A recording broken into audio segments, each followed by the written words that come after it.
Nesse sentido, por meio da produção literária, né, Ausônio pode ser considerado ele próprio o seu melhor biógrafo. Então, em sua obra, né, a gente fica a conhecer não somente o seu ambiente privado, familiar, mas também algo de seu meio profissional, da escola de bordéis, de suas relações sociais e afetivas, né, e também do tempo mesmo em que ele vive.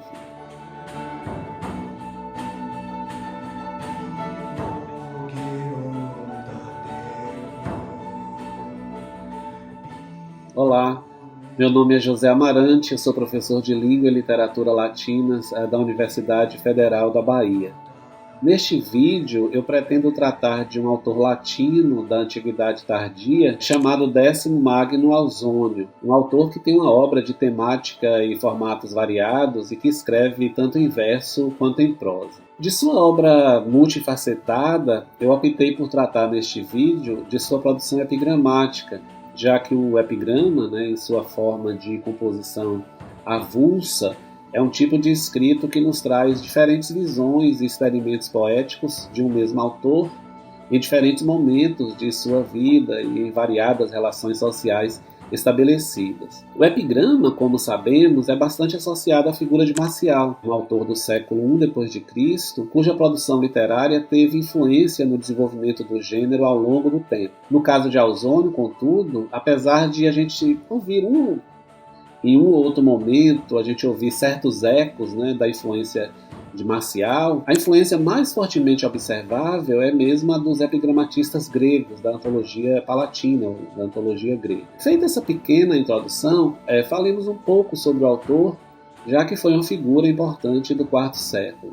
Décimo Magno Ausônio nasce em Bordéis, na antiga região da Gália, e é um poeta cuja vida nos é razoavelmente conhecida, pelo fato de se tratar de um autor ligado à corte imperial romana, que estava então sediada em Tréveris. Ele também tem algum destaque no período por ter escrito um conjunto de obras nitidamente vinculadas a vultos sociais e familiares, ou então a figuras históricas de seu tempo. Além disso, também em sua produção literária se registram fotografias e cenários mais ou menos nítidos dos aspectos sociogeográficos do IV século.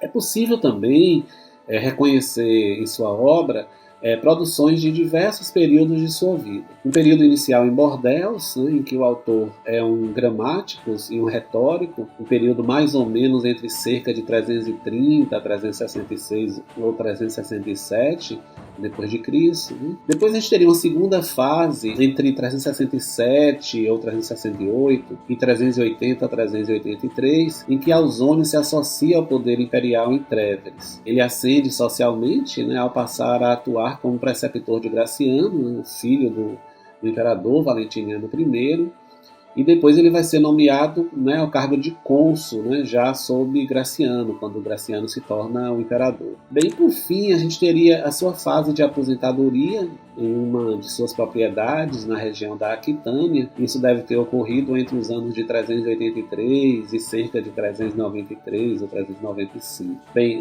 nesse sentido, por meio da produção literária, né, Ausônio pode ser considerado ele próprio o seu melhor biógrafo, como propõe o Álvares Cuerta, que é o seu tradutor espanhol. Então, em sua obra, a gente fica a conhecer não somente o seu ambiente privado, familiar, mas também algo de seu meio profissional, da escola de bordéis, de suas relações sociais e afetivas, né?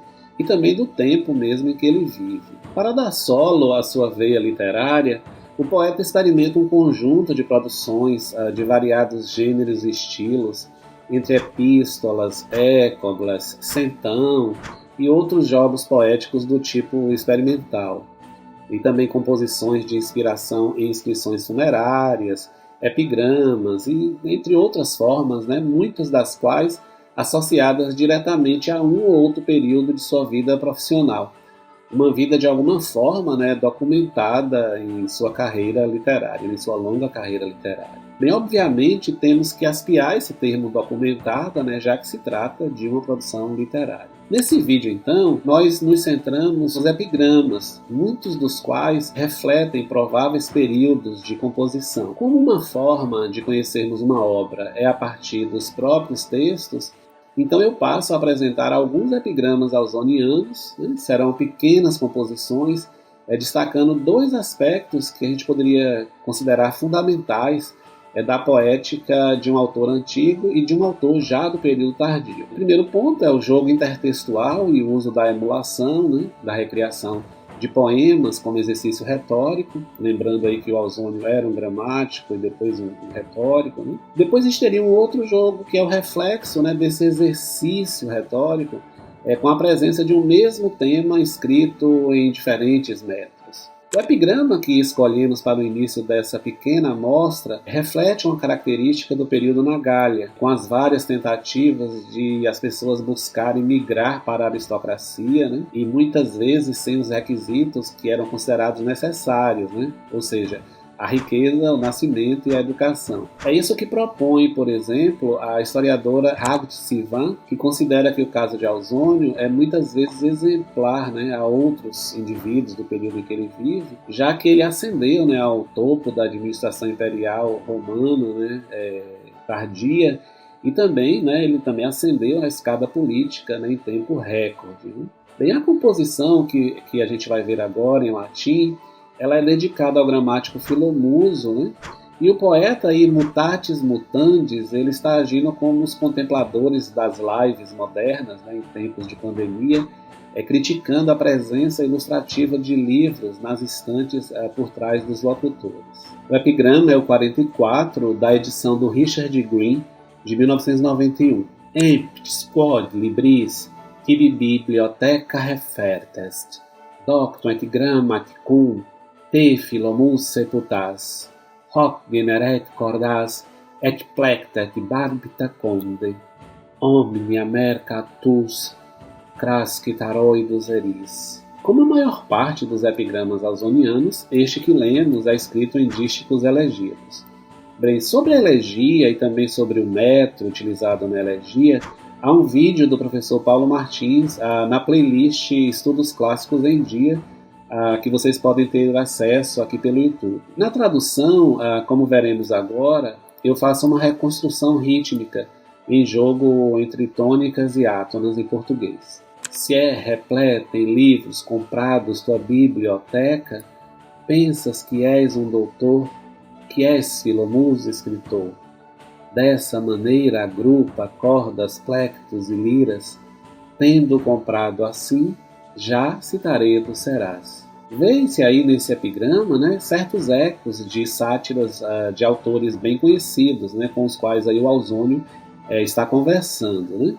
E primeiro a gente vê aí uma referência, né, indiretamente que seja, né, a Luciano de Samosata, no texto Contra o Indouto e que compra muitos livros. Né? É possível encontrar uma referência aí nesse epigrama. Ou então os versos da Sátira 3, do livro 2, né, dos Sermones de Horácio, né? Os versos 104 e 108, em que o autor também coloca como tresloucado e demente é aquele que se diz citaredo só porque comprou cítaras, né, sem o estudo da arte ou então algum apreço às musas. Também não deve ser olvidado aí o eco de um verso de Marcial, né, em que o poeta diz voltará quando for citaredo, no livro 3 dos epigramas, numa referência aí à resposta que seu livrinho deveria dar quando lhe perguntasse em Roma sobre o destino do autor, né?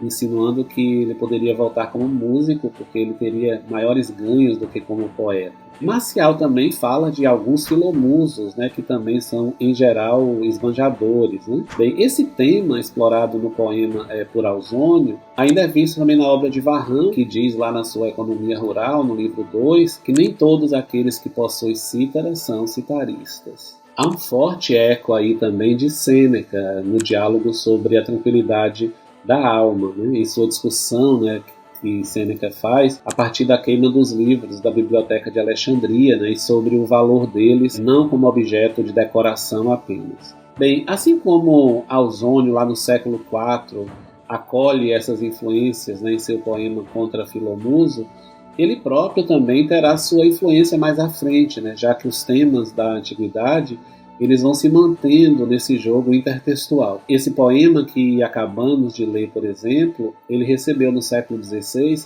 uma recriação em neolatim por Aires de Azevedo, e que eu apresento agora numa tradução de Sebastião Tavares de Pinho e Walter de Medeiros, uma tradução de 2013. Lá porque o teu palácio abunda em livros cultos da língua ática e da latina, meu frontão, já pensas que és douto e bem letrado, e amante das musas. Mas pensa mal, frontão, pois não te fazem letrado as estantes dos livros, que tu nunca lês, porque és ignorante de todo o saber. As letras gregas e as latinas são para ti desconhecidas de todo. Diz-me, pois, o que faz em casa de cego um quadro pintado de variadas cores? Assim também tu, se fores hoje ao mercado e comprares para ti guitarras e uma lira, um bárbito, cordas e toda espécie de plectos, ficarás amanhã de repente um tocador de guitarra. Além dos epigramas, em que se reconhecem ecos de outros autores antigos e também ressonâncias posteriores, como esse que acabamos de ver, há casos em que o poeta tem como objetivo a recriação de um poema já existente, especialmente aqueles escritos em grego da antologia palatina. Vejamos o epigrama 50, em ritmo com dísticos e âmbicos, em que a língua e a cultura latinas são os elementos fortes de uma logopeia a brincar com a questão do gênero, o gramatical e o sexual. O jogo de sentidos está em torno disso. Basta que nos lembremos de que a língua latina tem 3 gêneros gramaticais, o masculino, o feminino e o neutro, para constatarmos aí o caráter escarnecedor da crítica ao retórico ou ao gramático, flagrado num banquete de núpcias, exibindo lá seus dotes gramaticais. Sigamos a leitura.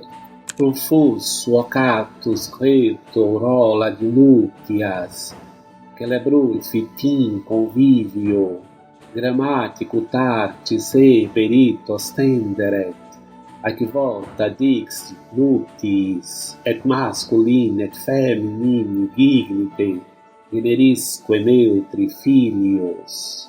Uma tradução mediadora para compreendermos o conteúdo semântico do poema poderia ser esta.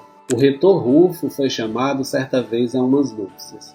Como ocorre em uma festividade concorrida para se mostrar perito na arte de gramática, disse estes votos aos noivos. Gerai filhos não só do masculino e feminino, mas também do gênero neutro. Basta que recuperemos, um poema da antologia grega, lá do livro 9, atribuído a Páladas, um autor também do século IV, a gente vai perceber que Ausônio recria esse poema em latim em um método diferente, não mais em dístico elegíaco. Assim, ele segue uma trilha aberta de uma visão de tradução interessada em recriação. O epigrama que vocês estão vendo aí da antologia palatina, eu apresento na tradução do José Paulo Paes. A filha do gramático ajuntou-se e teve uma criança, do gênero masculino, feminino e neutro. Poderíamos fazer como Ausônio e recriar esse poema de forma que ele faça sentido em relação aos gêneros gramaticais portugueses. E também para que o poema sobreviva pleno em nossa língua e que a tradução não dependa de nota explicativa dos gêneros gramaticais latinos, ou então que ela venha a se configurar como um poema somente de latinistas. Então, na recriação que vocês podem ver agora, em português, em decassílabos e dodecassílabos, traduzir os dodecassílabos para os hexâmetros e os decassílabos para os pentâmetros, o poema, então, ele é refeito e ajustado à nossa cultura no que se refere à sua conformação de gêneros. Foi chamado a um casório, então, Rufo linguista, como só ia ocorrer nas cheias bodas, querendo ser o tal na arte gramatical, aos nubentes tais votos declarou, que vocês gerem filhos em gênero vário, fêmeas, machos, biformes e epicênios. Certamente precisaríamos de mais tempo para destacarmos outras características dos epigramas ausonianos, mas podemos elencar algumas centrais conforme vimos. E o primeiro ponto é a presença de jogos intertextuais. Os epigramas, por vezes, e como de costume na antiguidade, eles conversam com outros textos pré-existentes. Outro aspecto diz respeito às influências mais diretas.